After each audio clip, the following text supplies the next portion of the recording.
this one.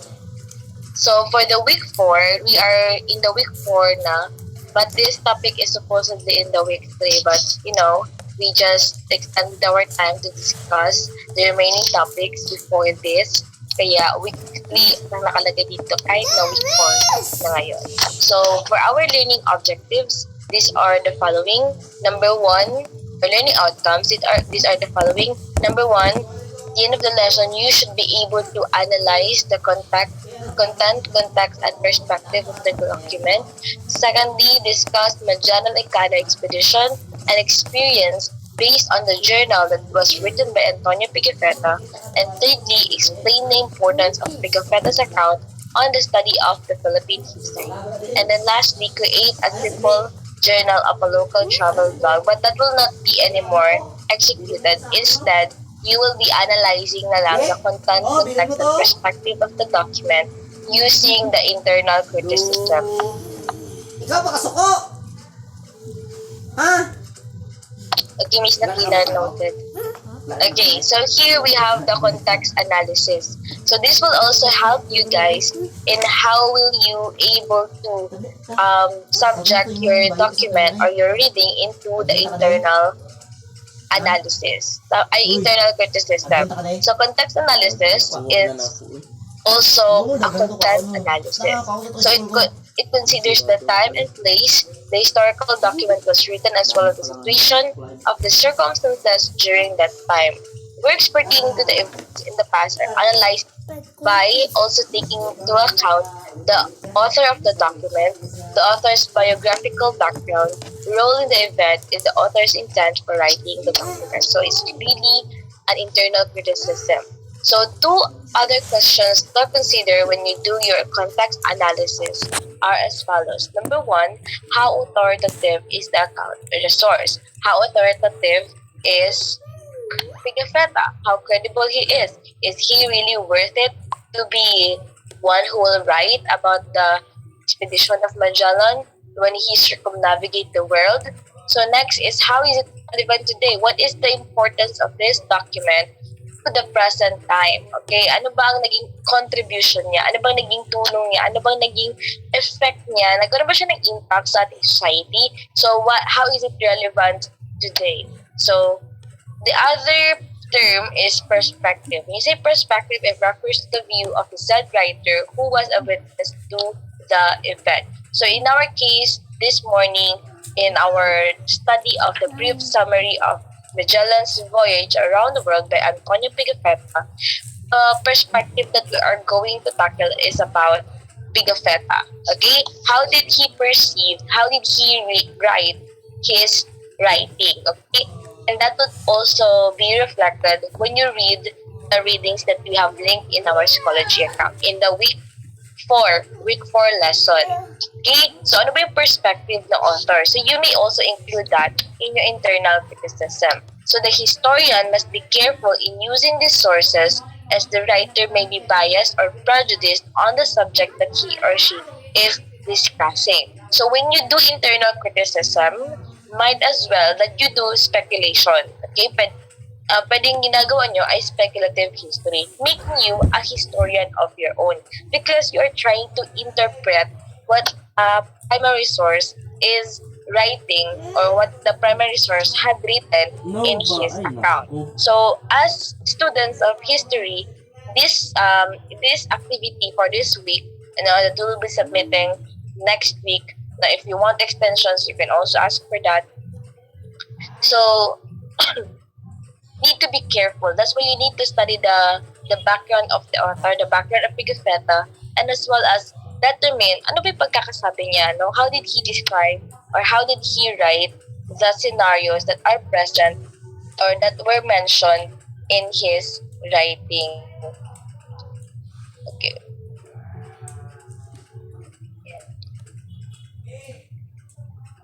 Okay, for example, a certain journal or a certain writing has written that Filipinos were perceived to be barbaric,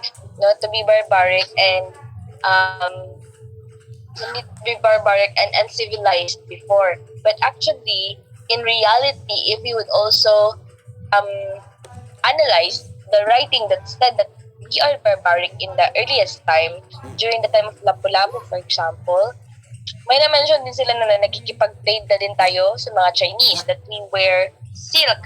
So, we don't have silk industry during the time of Lapu-Lapu, no? Pero, bakit tayo may mga silk? Ibig sabihin, nakikipagkalakala na pala tayo with the Chinese and other foreigners, okay, with other foreign traders, making us civilized as well. We have our own government kasi pagdating nila dito, mayroon tayong mga kings and queens. So you need to be careful with what primary sources are talking about. Okay? Kung ano yung mga minimension nila sa kanilang mga writings. So different participants who also wrote an account can also give varied opinions and statements about a single event.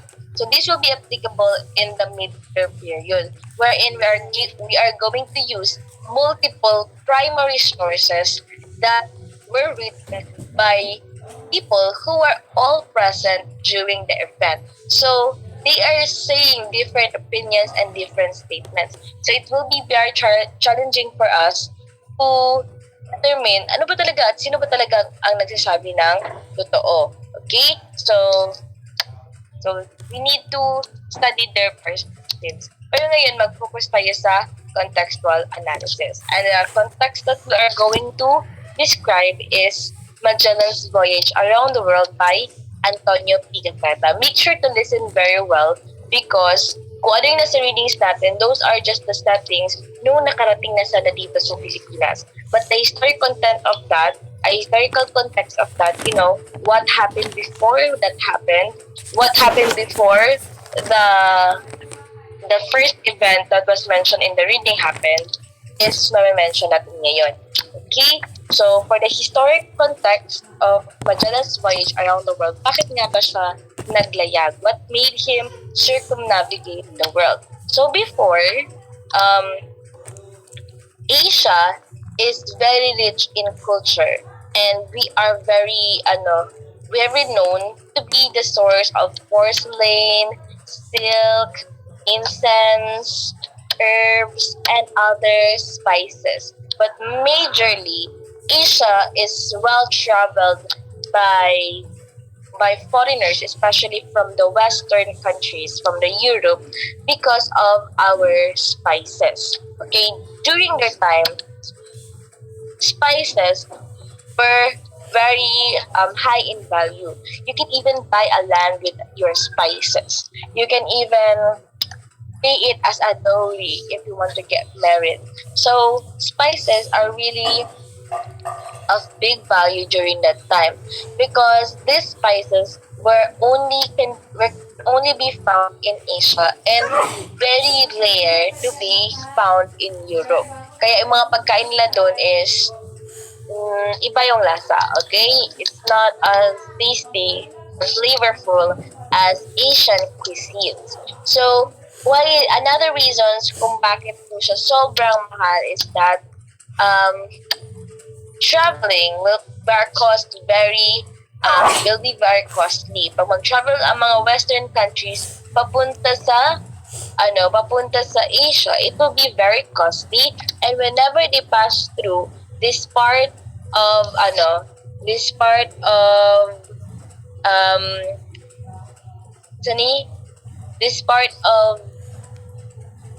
Asia, which is located in the Spice Islands, sa Moluccas Islands. Again, the Spice Islands are called as the Moluccas Islands. So, this Spice Islands, tawagin na natin silang Spice Islands. So, this Spice Islands is an island in Spain. Sorry, talaga ako. It's an island in Asia that may be located somewhere in Indonesia, Malaysia, Philippines. Okay? So, pero hindi talaga siya sa Philippines because ang Philippines ay near na siya sa Manila, Malacca. Okay? Malacca. So, Maynila, Malacca. So, ang Malacca is Malaysia, while the Moluccas, I guess, is somewhere in Indonesia, dyan na, basta southern part of the Philippines. Okay? So,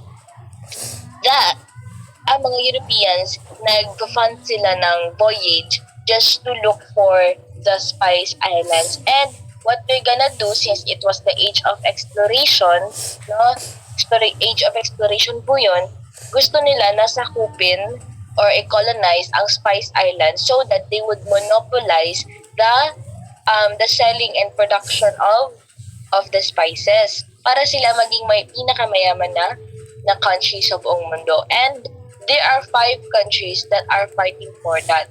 We have the Netherlands, we have the France, we have the we have the Great Britain or United Kingdom, and also we have the Spain and the Portugal.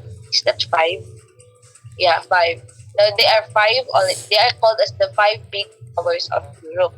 Pero na-shorten na sila into 4 because the other has colonized the other. So, but the most rival during that time is the Portugal and the Spain. So, one of the reasons kung bakit sobrang hirap para ma-reach yung kanilang Moluccas Islands or yung Spice Islands is that the travel was really costly. Next is that this part of Arabia is still in the war zone. Okay, until now it's in the war zone. So maraming war na nangyayari in this part of Saudi Arabia, and also this part of the Moluccas, that island before the Moluccas or the Spice Island itself is prone to bad weather. Kaya sobrang hirap makarating sa Spice Islands. That's why the Europe, ito pang Malacca or Spice Island. So, dahil sobrang hirap ang daan na punta doon, the Age of Explorers, kaya siya tinawag na Age of Explorers because many countries are sending their stenographers, the geographers, their explorers to travel all over the world. Number 1, to look for colonies, okay? Number 2, to look for the way papunta sa Spice Islands, okay? To look for a better way on how to arrive to the Spice Islands. And then the other reason is to achieve the 3 G's. Ano yung tatlong G? God, gold, and glory. So they need to be close to the Pope so that they would be able to achieve that G, na God. And with that, they need also to convert a lot of people into Catholicism. Okay? So the other G is gold. So of course, for the gold to be achieved, they need to be rich. Kaya nga nagko-compete sila para makolonize yung Spice Islands. But then again, the travel papunta doon ay sobrang hirap. So how did they know about the Spice Islands? So there are a lot of explorers already who traveled papunta sa Spice Islands. But of course, sobrang konti lang din ang nakakabalik. Okay? And they are warning that the way papunta dito is very harmful. That's why countries, if they want to be safe, they need to look for other paths, para safely makapunta doon. And that's why the explorers are traveling back then. So, nakasabi na, the other G pala is glory. So, the glory here is when you colonize these countries. When you became their home country. Okay? Para kayo yung maging colonizer, and then magiging mas powerful. Okay? So, those are the 3 G. God, gold, and glory. Okay? So, yan. So, now, the King of Spain would like travel na. Okay, they would like to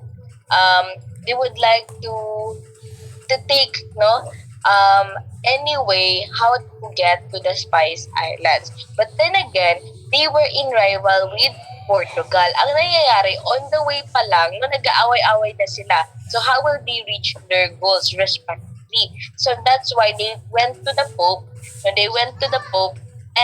they asked for his favor. So the Pope, gave them the Spain and the Portugal what we call as the Treaty of Tordesillas. Okay, the Treaty of Tordesillas. Ano po itong ibig sabihin ng Treaty of Tordesillas? So ito pong Treaty Tordesillas. Kung mapansin niyo, itong dito sa West ito dito sa westward. Okay, westward.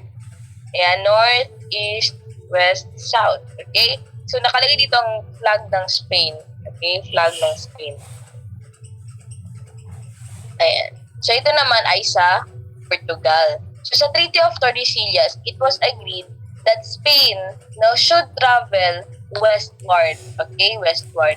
And Portugal would And Portugal would travel eastward. So, why did the Portugal chose to travel eastward? Okay?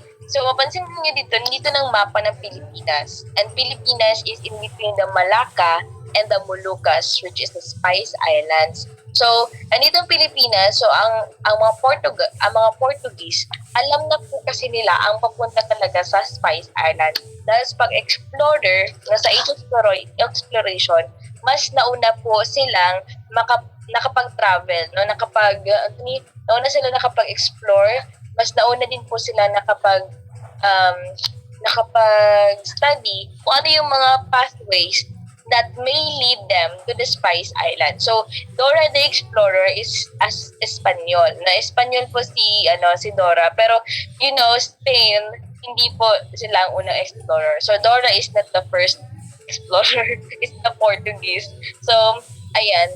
So, siguro kay explorer si Dora, no, kasi Spain was one of those who are leading the age of exploration. Anyways, so yun na nga. So Spain is traveling westward. So dito sila sa west, no, katong asa ilang boundaries, kung asa ilang flag, dito sila na direction mag-travel. So naisip niyo kung sa ka-unfair sa Spain, no, because also they chose that Treaty of Tordesillas. So Spain only need to travel westward papunta sa Spice Island. So imagine this is the world map. Okay? So you need to imagine it na pabilog siya. Okay? Okay. Pero during this time, people are believing that the earth is flat. Okay? The belief of the people here is that the earth is flat. That is why Portugal also believe that it is better to travel eastward than westward. And also, Spain believed that if we would travel westward, we will have some ways on how to better travel in the Spice Island. So they have their own ideas. So that is what the Treaty of Tordesillas is all about. The Spain and the Portugal agreed that that the world will be divided on how they will be traveling. Okay, so the Spain is traveling westward, while the Portuguese or the Portugal will travel eastward. Okay, so meanwhile in Portugal, because we have Prince Henry the Navigator, so he started the travel of the world's he started the travel of papunta sa Spice Islands. So, that's Prince Henry, and yeah. So, Prince Henry, together with the other explorers such as Antonio Gonzalez, sino pa dito? Si Dennis Fernandez, who discovered the Cape Verde, Bartolome Diaz, who found the Cape of Good Hope. I know familiar na kayo dyan, no? Pero hindi nyo pa alam kung ano talaga yun. Basta these are the capes, or these are the straits, no, STRATS, mga straits na na-discover ng mga Portuguese papunta sa Spice Island. So next is si Vasco da Gama, who rounded the Cape of Good Hope and reached the Calicut, India. Thus, Portugal was the first European nation to reach Asia, and they are already in control of sailing to the Spice Islands from the east. So this is what I'm talking about earlier. Kung bakit nila pinili na mag-travel sila eastward. Kasi dati pala nakapa-explore na po ang iba nilang mga explorer, and they are the first one who have reached Asia and found the Spice Islands. Pero hindi talaga yun siyang tunay na Spice Islands. So meanwhile, in Spain, in 1492, King Ferdinand II and Queen Isabella I of Spain has commissioned the Italian explorer named as Christopher Columbus. Okay, dahil nalaman na nila, ang dami na pala na-explore ng Portugal at dahil rival talaga sila, as in mahigpit na magkalaban ang Spain at Portugal, gusto na ng Spain na mag-start na rin sila. But Spain do not have that much explorer among them. No, palagi silang palagi silang kolera pagdating sa exploration. Kaya they choose foreigners to lead the exploration for their men. So they have hired Christopher Columbus, and he was from Italy. So sabi dito, your task is to find a western sea route to Asia. We need access to spices and other riches of the Orient. No? So they have hired Christopher Columbus, no? Because they don't want to be outwitted by the Portugal. So Spain encouraged her navigators to discover the new lands beyond the sea. So that's why Christopher Columbus was sent to explore. So to discover the passage to the Spice Island by sailing the west. And thus, the sailing has started. Okay, the sailing has started. So when Columbus was now traveling, no, can you imagine? So the best way pala to study history, especially if you're reading it, is to imagine, no? To imagine, to picture out in your head, ano kaya itsura ni Columbus, ano kaya damit niya. So you imagine, syempre, Italian na damit, no? And also the Italian or the ancient way of traveling, na naglalayag na sila. Can you imagine? The boat is not sinking, but the boat is rowing, no? Papunta doon sa westward. So, you see, that time, they are using maybe compass or maybe they are using the world map, pero there are just little equipment for the navigators to study their direction. Basta westward lang siya. So they have traveled into the sea. But actually, when Columbus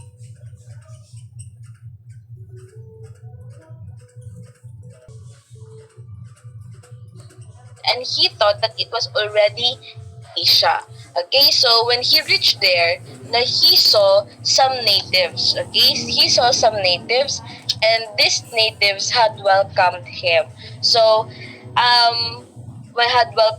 So he thought that the large mass of land that he has discovered was Asia. So akala niya Asia na yon. So he returned. No, na-discover niya na yung Asia, kunukay, he returned back to Spain to report to the king and queen that he had already found, the Asia, and of course it just took him how many days or how many weeks to reach the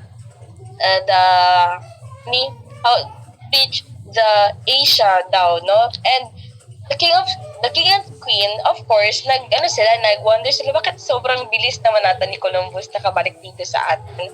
So, later, they had hired or they sent Amerigo Vespucci. Okay?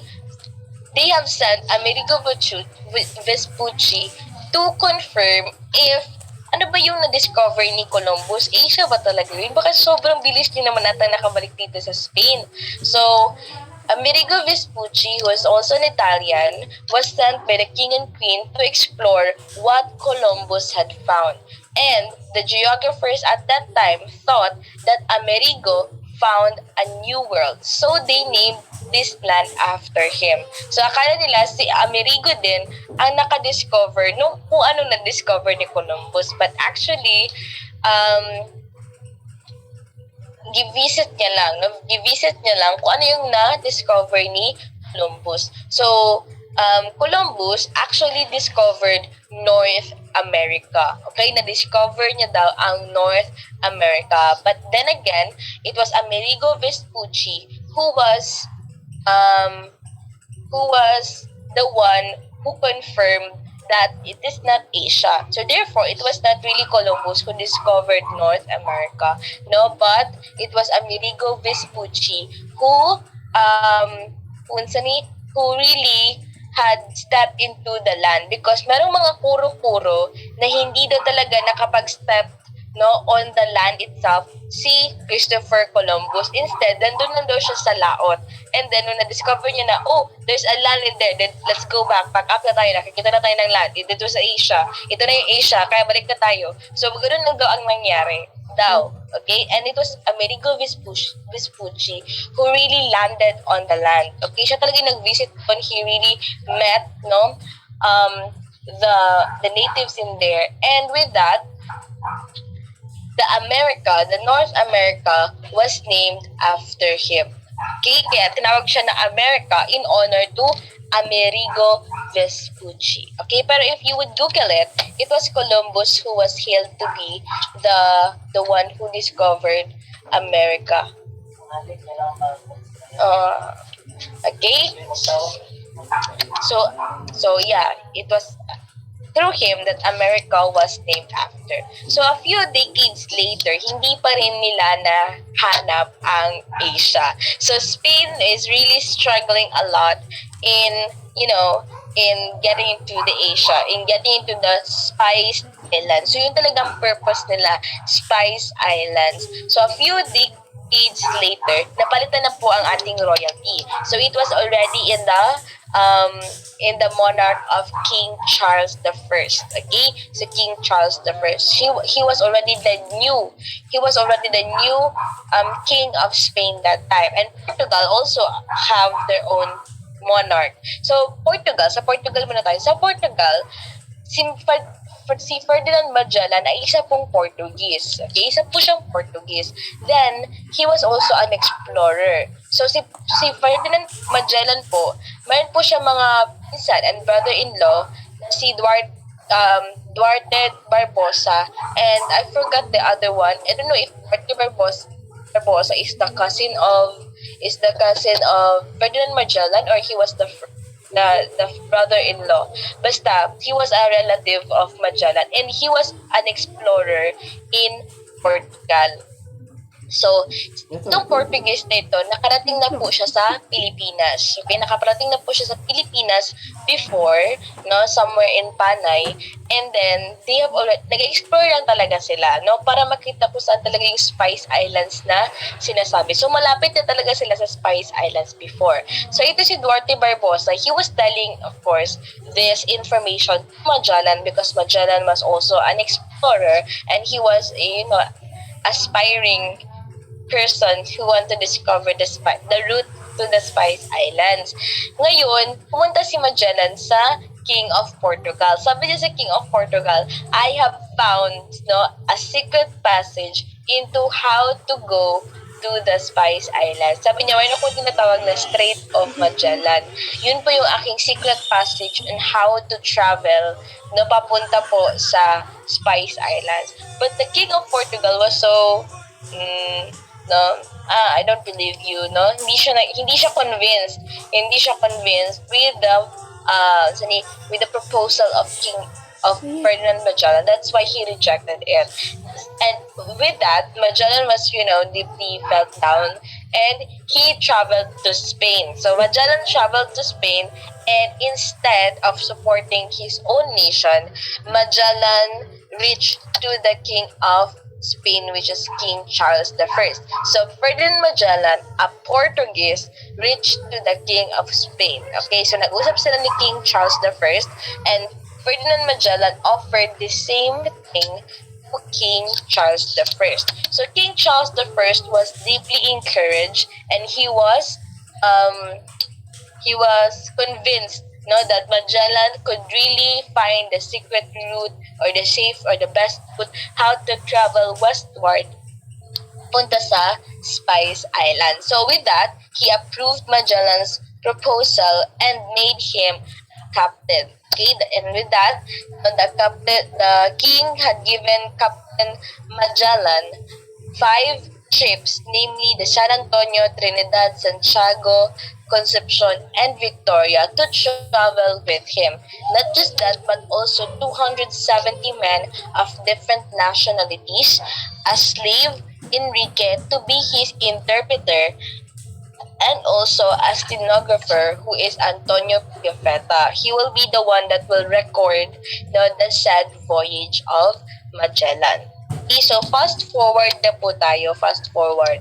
Ayan, dyan sila nag-travel muna sa Spain. So there's a lot of preparations before they started their sail. Okay, so they attended the mass, they went to this place, and then on September 20, 1519, their expedition has left the port. Okay, they have started their their voyage already. So, while they were still in the voyage, no hindi pa sila actually nakakaalis sa Spain, ay sa Europe, no, nasa may ano pa lang sila, nasa may um, South Africa. Okay, nasa South Africa pa lang sila, no? Ay South America, ay nasa South America pa lang sila. Ay ito po ang nandito po sila okay. And they have reached the port of St. Julian at the southern tip of the South America, where a mutiny of his captains took place. Ibig sabihin, nung hindi pa sila nakakaalis sa South America, ay nagkaroon na ng pagtataksil, no? Parang nag-revolt yung kanyang mga nag-ayaw ng kanyang mga kasama. Remember, they were 270 men and they would have 5 ships. So, anong nangyari? Merong mga nainggit kay Magellan. Merong mga nagbagulbul ba? Gusto mo na, uy, di ba Spain man na voyage? Gano ang leader man nato? Gano ang captain man nato kay isang Portuguese who is really our rival. Okay, so, yun, nagdabog-dabog sila. So, what they did is, nag-away-away sila. So, they tried to kill Magellan and they tried to fight with the other ships. So, what happened is that that ship, was burned, nasira siya, and the other naman is, nung sinunog nila yung isang ship na yun, dahil nag-revolt ka sila, nagrebelde sila with the voyage of Magellan. They burned the San Antonio, and they burned the Santiago, and the other ship ay sinakyan nila pabalik ng Spain. Okay, so that was San Antonio. So the remaining ships then was the Concepcion, Trinidad, and the Victoria. So tatlo na lang silang mga naiwan na mga ships. So these 3 ships, had continued the travel papunta sa Strait of Magellan. Okay, so after nila doon sa South America, naglayag na yung tatlong naiwan na ship. Again, yung dalawang ship, ano nangyari sa kanila? Yung isa sinunog ng mga nag-rebel against kay Magellan, and also yung isa ay sinakyan nila pabalik ng Spain kasi ayaw nila mag-join sa travel ni Magellan. So, they now traveled, to what Magellan called as the Strait of Magellan. Hindi po siya straight na straight po siya because when you say a strait, it is a body of water that was in between 2 large land mass. Kumbaga para siyang kipot. Okay, alam niyo yung kipot? Bodies of water ba? So marang maliit na passage ng water, para siyang river-like, Pero in between siya sa 2 large landmass. Kumbaga parang malalaking bundok siguro or malalaking pulo, And between those 2 big land masses ay merong body of water, and that is called as a strait. So that is called as the Strait of Magellan because Magellan has discovered that passage now. Okay, so through that strait, they have passed through that, and nung nakapass through na sila, ay naka-reach sila sa what we call as Pacific Ocean. So, it was the first time daw of Magellan to travel Pacific Ocean. If it's not his first time, then why he was so amazed with how calm the Pacific Ocean was. Maybe he traveled just part of it, siguro, pero not really crossing the Pacific Ocean. So, Magellan and his troop, the 3 three ships had traveled to cross the Pacific Ocean. As a matter of fact, it was Magellan who gave the Pacific Ocean its name because it was so calm, no? Parang, ano ba? Parang walang harm, no? It's very, hindi siya wavy na ocean. But of course, medyo na-disappointed si Magellan kasi sobrang lawak ng Pacific Ocean. So, nung nag-travel sila, di ba, sabi nila flat daw ang Earth, but Magellan has proved, or the travel of Magellan has proved that the Earth is not flat. Kasi hindi naman sila nahulog nung na-reach na nila yung Pacific Ocean. Okay? Hindi naman sila nahulog, di ba? Instead, they have traveled, and nung nag-travel sila, nakarating sila sa Asia. Okay, this part of Asia, which is the Guam, near the Marianas Islands. So, the Ladrones Islands or Isla de Ladrones or Islands of the Thieves or the Marianas were reached by Magellan. So, akala nila ito na yung part ng Spice Islands. So, they went there to rest. No? Nagpahinga muna sila doon. And while they landed the island near Guam, Magellan ordered his men to rest and get some fresh food and water. But some of the natives stole one of his boats. Anger, boats lang po ha, hindi po ship. So boats, in anger, Magellan named the island as Islas de Ladrones. Okay? So Islas de Ladrones or Islands of the Thieves. So, ito sino yung mga thieves dito? Ito po yung mga natives daw kasi pangkuha daw sa mga natives ang ilahang mga food, ang ilahang mga boats, ang ilang mga gagamitan, no? So, how did Antonio Pigafetta wrote about natives? Paano niya din-describe yung mga natives doon sa Ladrones Island? So, you see, malaking-malaki po talaga yung role ni Antonio Pigafetta dito. So, Antonio Pigafetta actually is a Venetian stenographer. He's from Venice, Italy. So he was a stenographer, a geographer, and he was really a writer. So he was hired by the king of Spain to be with Magellan and record his journey. According to Pigafetta, this is how the natives of Ladrones Islands look like. Sabi niya, these people have no arms, but they use sticks which have a fishbone at the end. They are poor but ingenious, no? Ingenious, ibig sabihin magparaan. They are clever, they are smart, and great thieves, no? And for the sake of that description, we call the island, these three islands, the Ladrones Islands. Kasi nga mga kawatan daw yung mga nandoon na mga natives. So you see how Magellan give his perspective and how he described the natives. So it's not an objective description but rather a subjective one. Bakit anong subjective dito? Sinabi niya poor sila. Bakit sila poor? Dahil wala silang damit, no? And bakit kaya sila poor? So, bakit kaya sila tinawag na ingenious? Bakit kaya sila tinawag na great thieves?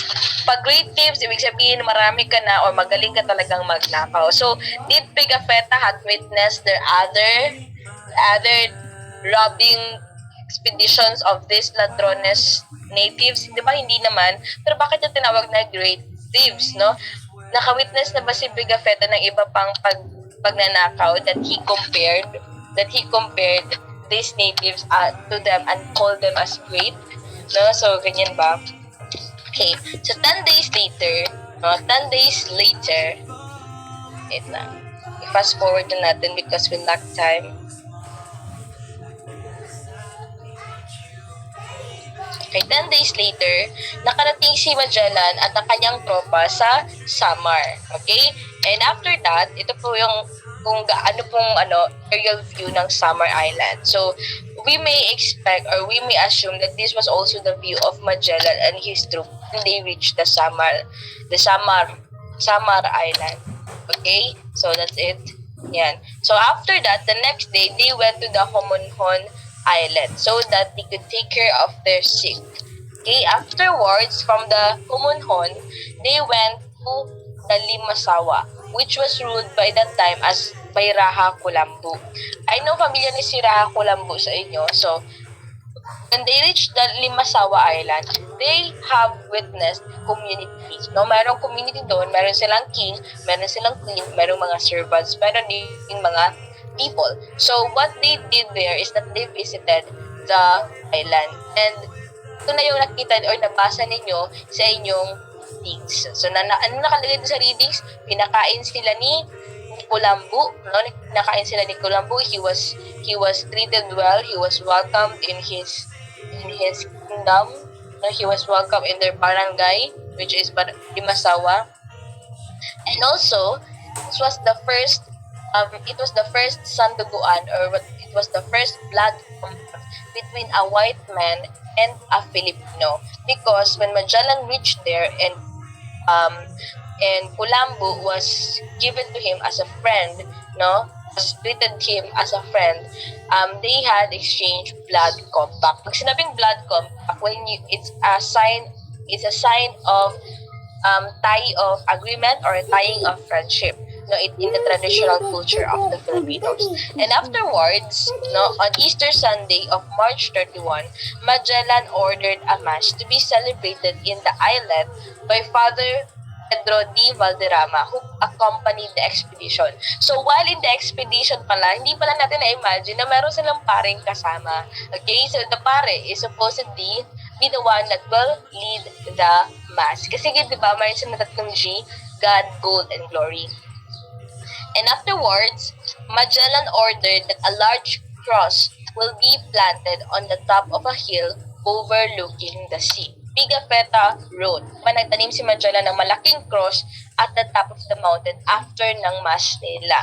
So, nung nalagay niya na yung cross daw, sabi ni Pigafetta, each of us had repeated a Pater Noster and Ave Maria and adored the cross, and the kings, who is Kulambu and Agu, did the same. So, sino naman to si Agu, ma'am? Bakit wala ka na-mention na Agu kanina? So, in every barangay before, ang barangay po before kingdom siya, hindi siya the smallest unit of the political system. Ang barangay po sa panahon ni Lapu-Lapu, ito po ay kingdom.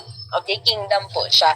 So, sa barangay ni Kulambu at ni Kulambu, dalawa po sila na kings. Okay, in each barangay, dalawa po ang kings. So, we have Kulambu and Agu for the kingdom of Limasawa. Okay, and ito pong Pater Noster, ito po yung ating Our Father. So, Magellan took possessions of the islands in the name of the King Charles and called them as the archipelago of Saint Lazarus, because it was on Saint Lazarus Day that he found the islands. So, it kind of fooled us that day kasi akala natin, naglagay lang siya ng cross at the top of the mountain. Okay, so actually when he erected that cross there, it symbolizes that island now belonged to the King of Spain. Okay? But then again, our natives thought that it was a generous thing because it was the first time they saw a cross. No, a cross. And it was very special because it was erected at the top of the mountain. And what the king did and the other king did, they prayed.